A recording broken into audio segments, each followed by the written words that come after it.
I'm Nathan Olivarez-Giles, technology reporter with the Los Angeles Times, and this week we're taking a look at some Motorola gadgets. The reason being, Google a couple weeks ago announced that they are buying Motorola. They still have to go through some federal approval, but if it all goes through, they're going to have a hardware manufacturer, and a lot of people are saying this is going to make Google a little bit more Apple-like.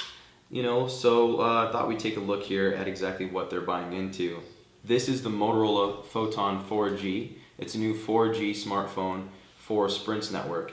In many ways, the Photon 4G is pretty much a standard Android phone. But that's not necessarily a bad thing. It's running Google's Android Gingerbread, and if you've used one Android phone, well, you've pretty much used them all. I mean, you're going to have slight differences as far as widgets and skins to make things a little bit different, but the user experience is largely the same. Of course, the difference is in the hardware, and this is pretty nice hardware. It's a bit of a thick phone, but it doesn't really feel that heavy. It has a nice 4.3-inch screen with a 960 by 540 resolution, so watching video on here isn't too bad. Surfing the web's pretty nice as well.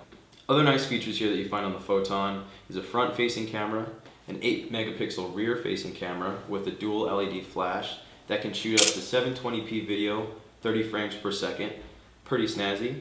You got an HDMI port, which will allow you to hook this guy up to any TV that has HDMI ports, or your laptop as long as you don't own a Mac. It has 16 gigabytes of storage, 1 gigabyte of RAM, and a nice little kickstand here on the back, which is something that I really like and I wish I'd see on more smartphones. It just makes it really nice and easy when you're just trying to sit here and watch some video. Makes a lot of sense. Another feature that you find here on the Photon 4G is a camera button. And this is something that you see on a lot of other smartphones, and for good reason. It's a really nice feature. Now, all of these features are, things that you can really find on a whole lot of other smartphones out there, and this isn't a completely and totally unique or original smartphone, but it adds up to a really nice piece of hardware. And this is, kind of the direction that Motorola is heading in right now. Is this going to change under Google ownership, or is this going to stay the same? Google says they're going to run Motorola as an autonomous company. It's going to be its own thing. So if this is where they're going, then that's not such a bad thing in my opinion. Now, what are they doing on the tablet side? Well, the Motorola Zoom is their tablet. That came out much earlier this year, and they haven't released a new one, which is okay.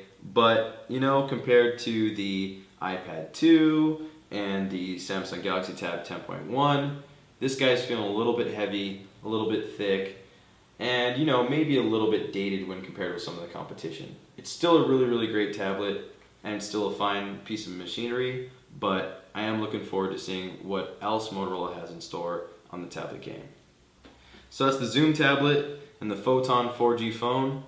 Next up is the Bionic, and you know that we're going to show you that one as soon as we get our hands on it.